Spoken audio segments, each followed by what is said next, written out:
She thought it was going to be a normal weekend trip. New city, cute apartment, 5-star reviews. The host had great ratings. The pictures looked perfect. When she walked inside, everything felt clean, aesthetic, almost too perfect. Soft lighting, minimal furniture, neat bed, a small decorative clock on the wall. She dropped her bags and did what everyone does first. She checked the Wi-Fi. That's when something strange happened.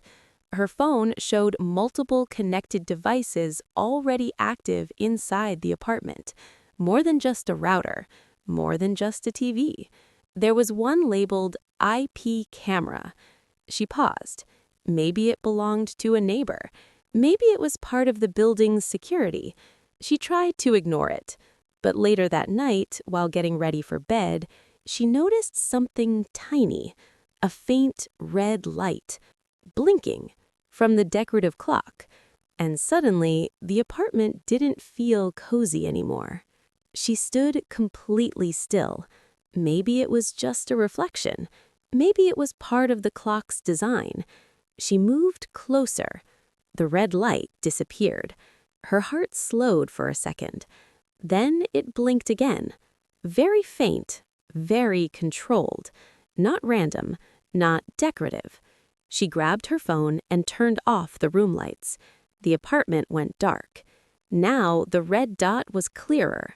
It wasn't coming from the center of the clock, it was slightly above it, like something had been placed inside. Her hands started shaking. She didn't want to overreact, but she also didn't want to ignore it. She opened her Wi-Fi settings again. The unknown device was still connected. IP camera. Active. She walked slowly toward the clock and stood on a chair. Up close, she noticed something small, a tiny pinhole behind the glass. Too precise to be accidental, too intentional to be harmless. Her stomach dropped. Someone wasn't just renting this place. Someone was watching it. She stepped down quietly, locked herself inside the bathroom, and that's when her phone vibrated again. A notification. The unknown device had just gone offline, as if someone realized she had noticed. She stared at the screen. The device had disappeared. No warning, no explanation, just gone. That made it worse.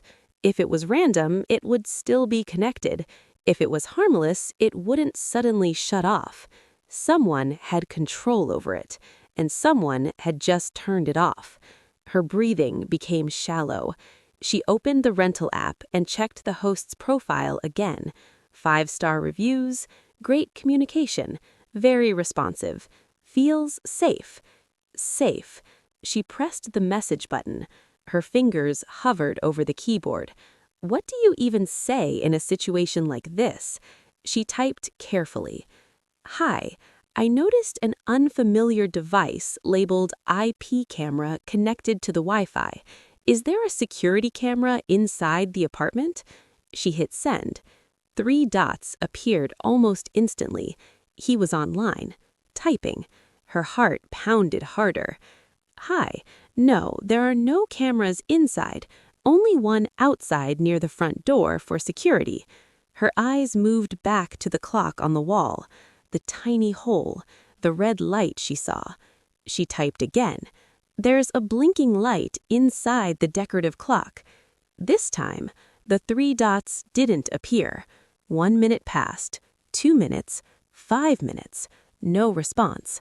Then her phone vibrated again, but it wasn't a message. It was a notification from the app. The host is on the way to the property. She never told him she was still inside. Her chest tightened. On the way? She never asked him to come. She never said she needed help. So why was he coming? The apartment suddenly felt smaller. Every sound felt louder. The refrigerator hum, the air conditioning shifting, footsteps from the hallway outside. She turned off all the lights and stood near the window, carefully peeking through the curtain. 10 minutes later, a car slowly pulled into the driveway, headlights off, engine still running. A man stepped out. He didn't knock, he just stood there for a few seconds, looking up at the apartment window, as if checking whether she was inside. Her phone vibrated again. A message. "Don't worry, I'll check the clock. It's probably a factory defect." Factory defect? That didn't explain the Wi-Fi device. That didn't explain it going offline. She typed back, "There's no need to come inside. I'm fine." No response.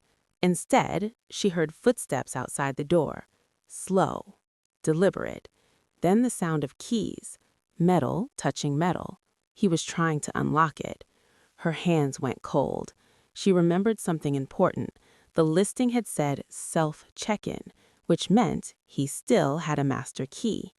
The handle slowly turned. It stopped. She had locked the internal deadbolt. Silence. Then a soft knock. Not aggressive, almost polite. "Hello? I just want to check the clock." Her heart was pounding so loud she thought he could hear it through the door. She didn't answer. Another knock, slightly firmer this time. Then complete silence. She waited. 30 seconds, 1 minute, 2 minutes. Her phone buzzed again. But this time, it wasn't from the host. It was a notification from her camera detection app. New network device detected. And the name was different now. Not IP camera. It said Bedroom Unit 2. Her stomach dropped. Bedroom Unit 2. That wasn't vague. That wasn't random. That was specific. She didn't move toward the bedroom. Instead, she stayed by the door, completely silent. If he thought she wasn't inside, maybe he'd leave. Her phone showed the new device active for a few seconds, then disappeared again, just like before. Her breathing felt shallow, slow, controlled. She opened the rental app again, but instead of messaging him, she scrolled through the listing photos carefully. Every picture of the bedroom, zooming in, analyzing small details. In one photo, the decorative clock looked slightly different. The angle of the glass reflection didn't match the room layout. It almost looked edited. Her pulse quickened. She exited the app and searched the address online. Within seconds, she found something unsettling. The apartment had been listed before, under a different host name, with a slightly different interior layout, different clock on the wall, different decor. Same room, different setup. Her mind connected the dots. This wasn't random. This wasn't a factory defect. This was a rotating listing. New host profile, fresh reviews, reset reputation. She quietly packed her essentials into her bag, left everything else behind, opened the front door slowly. The hallway was empty. The car outside was gone, but she didn't feel safe yet. She walked straight to her car, locked the doors, drove to a nearby hotel instead. Bright lobby, security cameras, reception desk, people around. Only then did her hands finally stop shaking. The next morning, she reported everything through the platform's emergency safety channel, submitted screenshots, submitted device names, submitted the Wi-Fi logs, and something unexpected happened. The listing disappeared within hours, completely removed. No trace, no host profile, just gone. That's when she understood something chilling. This wasn't someone who panicked when she noticed. This was someone experienced enough to erase themselves quickly. And if she hadn't checked the Wi-Fi, if she hadn't noticed the blinking light, she might have stayed the whole weekend, unaware. A week later, the platform contacted her again. They confirmed the listing violated safety policies. They couldn't share details of the investigation, but they assured her the host would not be allowed to operate again. That should have made her feel better, and logically, it did. But emotionally, it stayed with her. Because the scariest part wasn't the blinking light. It wasn't the Wi-Fi name. It wasn't even the host trying to unlock the door. It was how normal everything looked.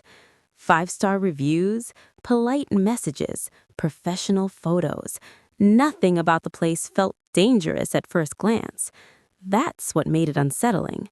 Now, whenever she checks into any rental, she does things differently. She scans the room slowly, checks mirrors, looks for small reflections, opens Wi-Fi settings before unpacking, tests smoke detectors and clocks. And most importantly, she trusts the first feeling of discomfort because technology doesn't always create the threat. Sometimes it just reveals it. And sometimes the difference between a safe trip and a dangerous one is one small red light blinking in the dark. If you walked into a rental tonight and saw that light, would you ignore it or would you start checking the walls?